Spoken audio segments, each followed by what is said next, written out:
El siglo XIII, considerado por todos los investigadores como uno de los siglos más violentos de la historia. Claro, ahí está el siglo XX, pero si comparamos batallas, gestas, épica, aventuras, el siglo XIII se lleva la palma, sin duda alguna. Fijaos que tenemos en Asia a Gengis Khan, el dominio del imperio mongol. Gengis Khan, el esplendor de Gengis Khan. Tenemos, por ejemplo, que es el siglo de William Wallace. Tenemos que es el siglo de máximo esplendor para los templarios. Tenemos el siglo de las cruzadas, el siglo de los cátaros, el siglo en nuestro país, el siglo en España, el siglo de los reinos peninsulares, el gran siglo de la Reconquista, con Jaime I el Conquistador, aquel rey que fue periodista, porque escribió su crónica, escribió sus propias memorias, escribió poesía, aquel rey que soñó con la conquista de territorios y lo consiguió, el reino de Valencia, las Baleares, tantas y tantas emociones. Jaime I el Conquistador, una vida difícil, una vida austera, una vida rigurosa, una vida digna de ser contada en nuestros pasajes de la historia.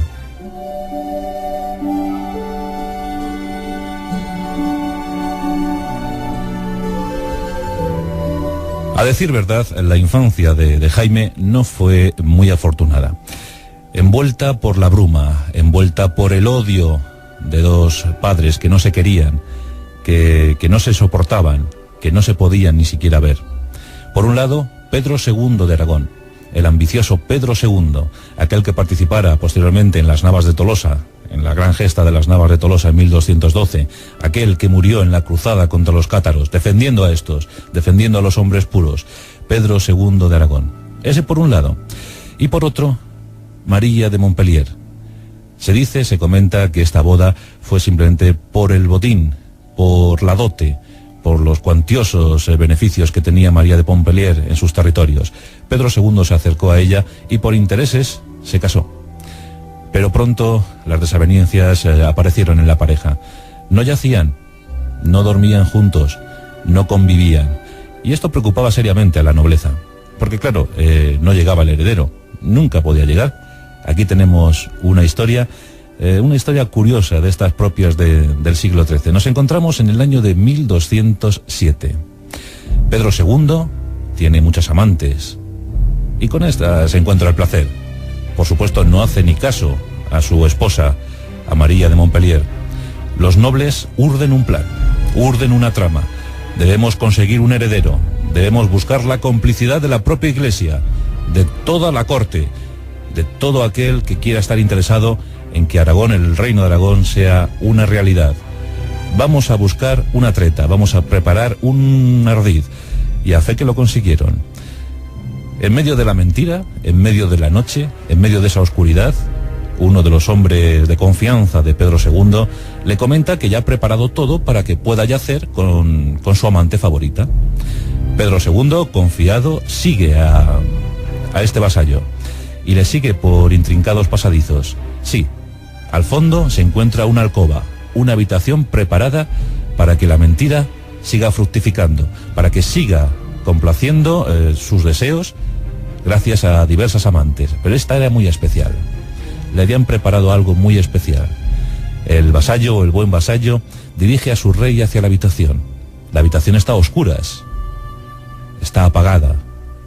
Solo se puede distinguir un bulto, el bulto que es la cama, y en la cama un cuerpo.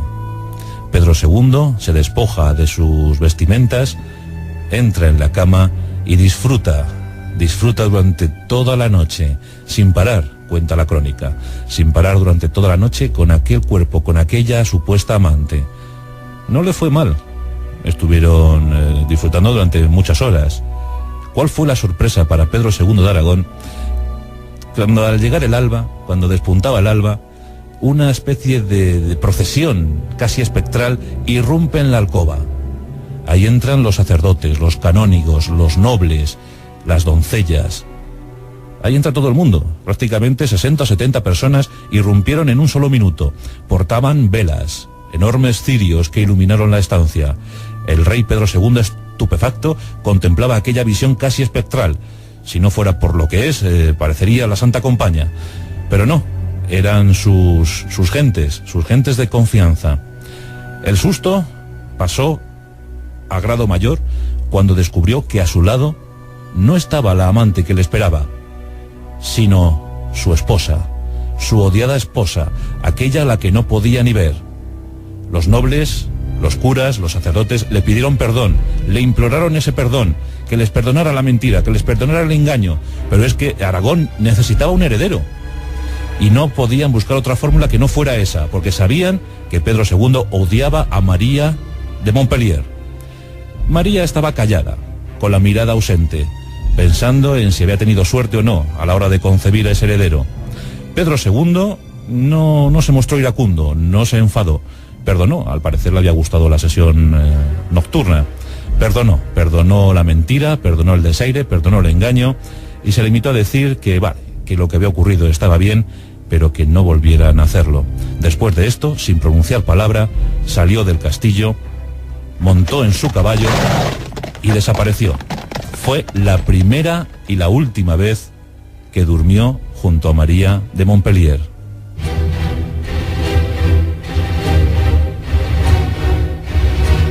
Y la suerte acudió en auxilio del reino de Aragón. La suerte acudió. María de Montpellier quedó embarazada esa noche. Y además el embarazo parecía sano y feliz. Así que María empezó a pensar en el mejor nombre para su vástago, para el heredero al trono. Y aquí tenemos una práctica muy curiosa, un ritual al que recurrió la reina. Estando embarazada, situó 12 enormes cirios, 12 enormes velas. A cada una de esas velas le puso el nombre de un apóstol, uno de los apóstoles de Jesús, de Jesucristo. Eran 12 velas. La reina elevó a los cielos un rezo y prometió a esos cielos que la vela que más aguantara, el nombre que en esa vela fuera, ese nombre es el que llevaría su heredero, su hijo. Estuvo esperando pacientemente a que se apagaran las velas. Una tras otra lo fue haciendo. Y finalmente quedó encendida la que llevaba el nombre de Santiago. Santiago significa lo mismo que Jaime. Y así llegó el nombre de Jaime. Así fue bautizado el que sería uno de los reyes más grandes de los reinos peninsulares cristianos. Había nacido Jaime. Más tarde Jaime I el Conquistador. De esta curiosa manera. Pedro II no quiso saber nada sobre su mujer y sobre su hijo. No quiso saber nada, absolutamente desprendido de estos afectos. Lo dejó todo a la tutela de la madre. El pequeño Jaime apenas conoció a su padre. Sí, sabía que tenía un padre que se llamaba Pedro II de Aragón, pero solo eso, solo conocía el nombre.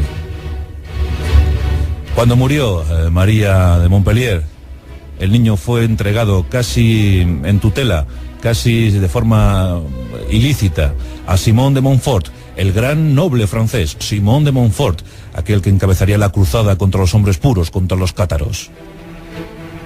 Jaime había nacido en 1208 y con tan solo 3 años, cuando apenas balbuceaba, cuando apenas podía caminar, le entregaron bajo la custodia de Simón de Montfort, un hombre poderoso que le daría una impronta, le daría carácter al joven infante. Nos encontramos en el año de 1212. Los reyes de Castilla, Navarra y Aragón encaminan sus pasos, dirigen sus ejércitos en lo que se considera una cruzada. Se va a celebrar la magna batalla de las Navas de Tolosa. Más de 60.000 cruzados de los reinos peninsulares, de Alemania, de Italia, de Lombardía, dirigen sus espadas contra el poder musulmán. En Despeñaperros les esperan más de 100.000 hombres. La batalla es cruel, la batalla es tremenda, pero es determinante para eso que se llamó la Reconquista. Allí participa Pedro II de Aragón. Y un año más tarde le vemos operando en la zona de Languedoc. Le vemos defendiendo los intereses de los cátaros, luchando contra los cruzados franceses. Francia buscaba la unidad también. Y un obstáculo muy serio eran los cátaros. Aquellos custodios, aquellos hombres que custodiaban los secretos más profundos. Simón de Montfort se encuentra con su ejército en Languedoc. Pedro II se enfrenta a él con una mermada tropa, se enfrentan en la batalla de Muret y allí muere Pedro II. Paradójicamente, el tutor de su hijo Jaime ha sido el que ha matado al padre. En 1213 la tragedia se ceba sobre los cátaros. Prácticamente son extinguidos, son fulminados, son muertos.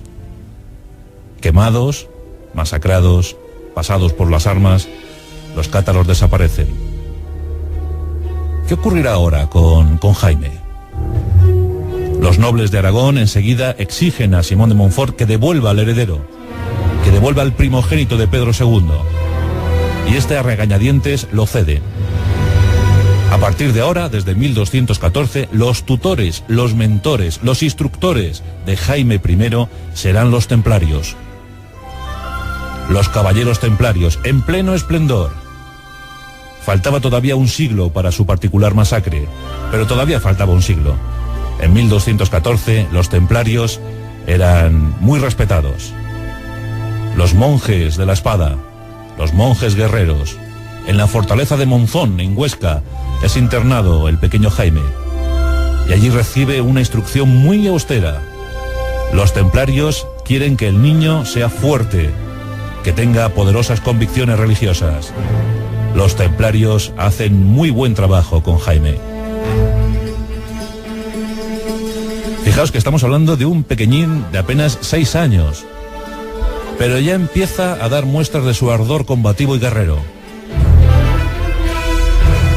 Su regencia, la regencia es asumida por su tío Sancho, y en esos tiempos, en esos años felices de la infancia, junto a los templarios, el pequeño Jaime sabe combatir, aprende a luchar con la espada, empieza a ceñirse sus primeras armaduras.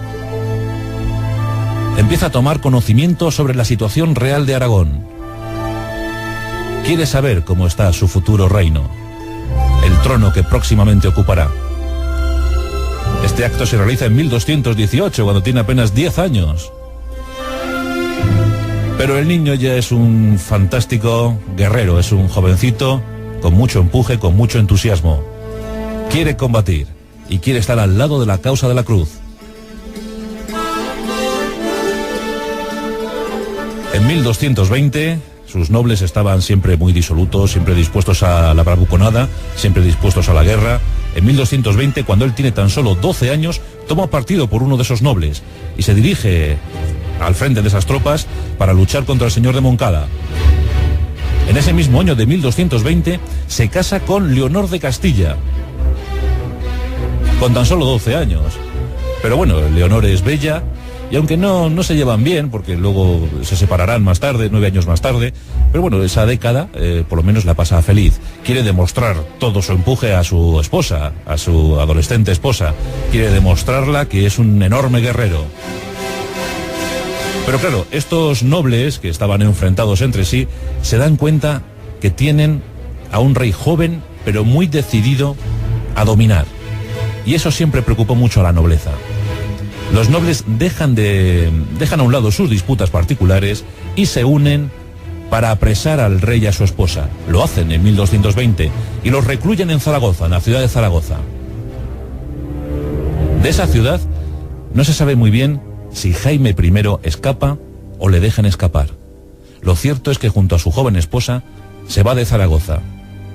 Se va pensando que su entusiasmo a lo mejor ha provocado que casi sus intereses y los de su familia se vayan al traste.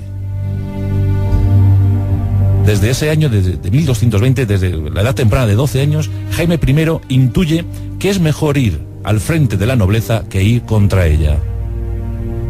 ¿Y esto dónde lo reconsidera?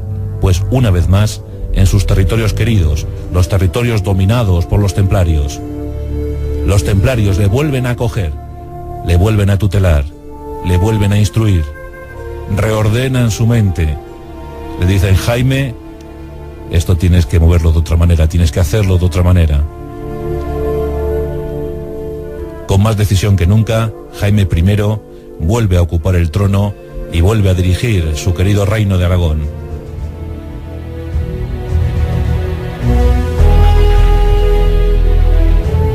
Están a punto de empezar los grandes momentos de esplendor para Aragón. Fijaos en este asunto, con tan solo 17 años, Jaime I sugiere a sus nobles que sería bueno iniciar una campaña de reconquista. y que el objetivo bien pudiera ser Valencia. Ese reino de Valencia, ese reino dominado por los musulmanes, reino fuerte. Ya por entonces Jaime pensaba en su política mediterránea. Una política de comercio, una política de guerra, una política de dominio en el Mediterráneo. Los nobles le dicen que la tropa de Aragón es muy mermada. Fijaos que en aquellos momentos del siglo XIII la población es mínima. En Aragón apenas había 200.000 habitantes, mientras que en Cataluña, en el Principado de Cataluña, había pues unos 400.000. Los aragoneses más dedicados a la agricultura y los catalanes más dedicados a la artesanía, a la industria textil. Comunidades más ciudadanas, más cosmopolitas. Con tan solo 600.000 habitantes ese reino. Pero Jaime I quiere conquistar, sueña con esa conquista. Desestima la posibilidad de conquistar Valencia en ese año 1225, pero al poco se le va a presentar una oportunidad inestimable. Está por delante Baleares. Año de 1229. En el verano de 1229 se empieza a armar una flota. Aquí se va a demostrar la potencia naval de Cataluña. Se preparan 155 naves. Se da el visto bueno para la conquista de Baleares. Con esa enorme flota, 155 buques, van llegando poco a poco las tropas de Cataluña y de Aragón. Son 15.000 infantes, 1.500 jinetes. La flor y nata del reino de Aragón. En septiembre de 1229, la capital de Baleares, Mallorca, queda sometida a sitio, por tierra y por mar. Todo un alarde militar y guerrero. En poco tiempo la isla es dominada, pero la capital resiste. El jefe de Mallorca, el jefe de la milicia local, ofrece una imagen cruel y despiadada a los cruzados aragoneses. En las murallas de Mallorca son izados algunos prisioneros capturados anteriormente. Han sido crucificados, han sido masacrados, horriblemente mutilados. Y esos prisioneros son mostrados a la tropa de Aragón. El rey Jaime, atónito, contempla la escena. Decenas de prisioneros muertos por los musulmanes. Con esto los musulmanes intentaban menoscabar el ánimo de los aragoneses, pero todo lo contrario. Lo que ordena Jaime I es dejar a un lado ya las negociaciones, dejar a un lado las negociaciones y los protocolos y tomar Mallorca al asalto. Es momento para una acción armada sin igual. Pronto se abren brechas en las murallas de la ciudad. La infantería empieza a entrar por esas brechas. Suben las torres, suben las almenas, suben las murallas y comienza una lucha despiadada por las murallas de Mallorca. Pronto la lucha es hombre con hombre, espada con espada, caballo con caballo. Durante horas, las masacres se prolongan por las ciudades. Momentos decisivos. El 31 de diciembre del año 1229, los aragoneses y catalanes toman Mallorca, con escasos supervivientes del bando musulmán. Se habían cobrado venganza. Es momento para tomar todos los territorios e iniciar la repoblación.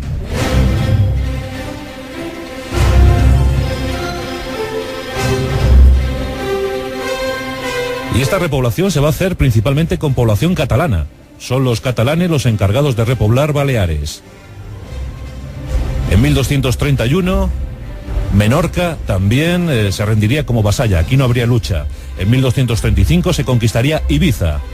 Por tanto, entre 1229 y 1235 se puede considerar que se prolongó, que duró la campaña de Baleares. Antes de la caída de Ibiza, Jaime I, ya muy animado por todo lo que estaba ocurriendo, había iniciado la campaña para la toma, para la reconquista del Reino de Valencia. Esto ocurría en 1232, pero no iba a ser tan fácil como en Baleares. La guerra se prolongaría 13 años, 13 cruentos años. Las acciones se iniciaron en la comarca de Burriana. Una ciudad inmortal como es Morella, cayó en pocas jornadas. Así, las tropas aragonesas y catalanas fueron avanzando por el Reino de Valencia. Los musulmanes opusieron todo lo que tenían. Lucharon con denodado ardor. Mucha bravura se vio en aquellas tierras valencianas. En 1238 caía la capital, caía Valencia.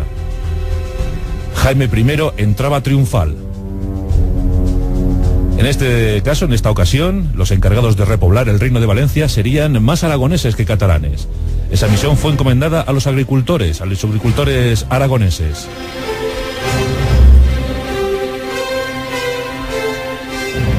Aquí había una curiosa fórmula para primar que los aragoneses o catalanes se movieran, se trasladaran de territorio. El rey Jaime instauró una costumbre, y esta no fue otra sino la de dar tierras a los aragoneses y catalanes que quisieran venirse, y en base a la familia que tenían, si era muy numerosa, pues les daban más tierras, famosas jóvenes o jóvenes. Pues esto consistía en que todo lo que pudiesen arar 2 bueyes durante un día, esa era la tierra asignada. Por tanto, si la jovada, pues si era una familia de 3, 4 o 5 personas, decía, pues usted tiene asignadas 5 jovadas, 6 jovadas, es decir, lo que sus bueyes puedan arar durante 5 o 6 jornadas. Esa será su tierra. Por tanto, imaginad, si venía una familia numerosa con 10, 12 miembros, podían tener inmensos territorios, una enorme huerta para ellos. Lo de las jovadas fue algo muy, muy curioso. Ya os digo que su boda con Leonor de Castilla fue una boda que apenas duró 9 años, porque se había fijado en una jovencita que llegaba desde tierras del este de Europa. Se llamaba Violante. Violante era hermosa, bellísima. Con Violante tuvo además 2 hijos, sus herederos, porque el que había tenido con Leonor murió, Alfonso había muerto. Pero con Violante tuvo a Pedro, que sería Pedro III, y a Jaime II. Violante era una muchacha exquisita. Fue el gran amor de Jaime I, aunque todo hay que decirlo, Jaime I fue un enorme mujeriego. Le gustaba mucho yacer y encontrar placer con diversas mujeres, y al final algún presunto hijo bastardo le dio más de un disgusto. Pero con Violante fue feliz. Por tanto, después de haber conquistado el Reino de Valencia, después de haber conquistado las Baleares, y de asentar su poder en Aragón, en Cataluña y los territorios de Francia, los que aún quedaban en Francia, pues llegaba el momento de preparar la herencia para sus hijos. Tras la muerte de Alfonso esto fue mucho más fácil, y en consecuencia decidió que para Pedro sería Aragón, la parte del Reino de Valencia y además Cataluña. Para Jaime II serían las Baleares y los condados del Rosellón y de la Cerdaña, además de la ciudad natal de María de Montpellier, el ducado de Montpellier. Así quedaría repartido el reino, las posesiones de Jaime I tras su fallecimiento, pero para eso todavía quedaban algunos años. En 1244 se celebra una reunión, se va a producir un acuerdo. Recordad, estamos en el año de 1244 y estamos cerca de Al-Midra. El tratado de Al-Midra entre el rey castellano y el rey aragonés. El rey castellano Fernando envía a su primogénito, al infante Alfonso, el que posteriormente será Alfonso X el Sabio. En 1244 se reúne Alfonso con Jaime I y establecen los límites, la frontera. A partir de ahora Castilla será a cargo de Murcia y de Alicante, con lo que así Aragón, el reino de Aragón, no tendrá frontera natural con los musulmanes, con los poderes musulmanes. La reconquista desde entonces será cosa de Castilla. Año de 1244, un año muy importante para la reconquista de España. También tuvo que pactar con los franceses, con los eternos enemigos franceses. Eso se produciría en 1258. Jaime I ya tenía 50 años. Y aquí pacta con Luis IX, con el idealista Luis IX, San Luis, el que pasaría a la historia como San Luis. En ese tratado se establecen también las fronteras con Francia. Aragón renuncia a sus intereses en el sur de Francia, renuncia a seguir expandiéndose por el sur de Francia, mientras que Francia renuncia a la marca hispánica, a los derechos que tenía Luis IX sobre ese linaje carolingio que él asumía como propio. Por tanto, desde entonces los franceses ya no pensarían más en España y los aragoneses y catalanes ya no pensarían más en el sur de Francia. Año de 1258. Fijaos qué tratos, fijaos qué pactos importantísimos para la historia de la Edad Media. Habría alguna revuelta más en 1266, pues algunos nobles desafectos de la zona murciana y alicantina pues, levantaron contra Alfonso X. Pero aquí, de forma muy desinteresada, y vamos a decir por qué, porque Jaime I había entregado a su hija Violante, se la había entregado a Alfonso X, y por tanto era suegro de Alfonso X. Bueno, pues aquí va desinteresadamente a la guerra y bueno, establece de nuevo la paz en los territorios de Murcia y Alicante para Castilla. Así que Jaime I también luchando de forma desinteresada por el bien común de todos. En ese tiempo, ya mayor, ya adulto, veterano, escribe su crónica, la crónica de su reinado. Escribe poesías, realiza composiciones, se interesa por la religión, se interesa por el mundo que le rodea, se interesa por el Mediterráneo. Sueña con tener una potente flota naval que navegue por las aguas del Mare Nostrum. Empieza a fijarse en Sicilia, en Cerdeña, en Córcega. Eso llegará más tarde con su hijo Pedro III. Los límites de Aragón, de la corona de Aragón, que se iban a seguir agrandando durante mucho tiempo. Hasta Atenas llegaron los almogárabes. De esos hablaremos próximamente. El rey enferma. El rey empieza a pensar que lo mejor para él es que le coronen en la propia Roma, pero el Papa le niega ese derecho, porque su padre no había atendido a los tributos de los censos. Empieza a pensar Jaime I en internarse en la orden cisterciense, pero la muerte se lo impide. En 1276, con 68 años, muere el gran rey Jaime I, y muere en Valencia. Es enterrado en Poblet. Posteriormente, en el siglo XIX, será trasladado a Tarragona, para que al final en el siglo XX, a mediados del siglo XX, sea devuelto a Poblet. Ahí está el gran rey Jaime I, el Conquistador. Un tiempo donde el reino de Aragón fue potente, muy potente, con 4 entidades políticas bien diferenciadas: el Principado de Cataluña, el reino de las Islas Baleares, el reino de Mallorca, el reino de Valencia, que no unió a la corona de Aragón, les dejó cierta autonomía para que pudieran vivir mejor sus gentes, para que se sintieran más cómodas. Tengamos en cuenta que la población cristiana en estas zonas era bastante escasa. Por tanto, había que buscar acuerdos para que la población dominada no se sintiera profundamente inestable e incómoda. En el siglo XIV, como os digo, llegaría la máxima expansión para el reino de Aragón con la incorporación de Sicilia, Córcega, Cerdeña. En el siglo XV se fundiría definitivamente con Castilla, dando lugar a esto que llamamos España. En ese siglo XVI es cuando se empieza a acuñar el término, realmente se empieza a acuñar el término de Reino de Aragón. Y en el siglo XVIII todas esas libertades pues pasan a otra nueva situación, ya bajo el mandato de los Borbones, a principios del siglo XVIII.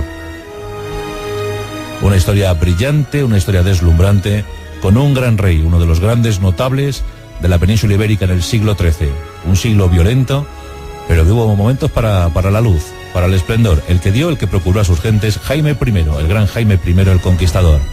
Ciudades como Alcira, ciudades como Játiva, Burriana, Morella, Mallorca, Valencia, Tarragona, Zaragoza, Monzón, Jaca, Montpellier, Carcassonne, en fin, ciudades que conocen, que saben muy bien de lo que fue capaz un gran rey, Jaime I, el Conquistador, hoy en nuestros pasajes de la historia.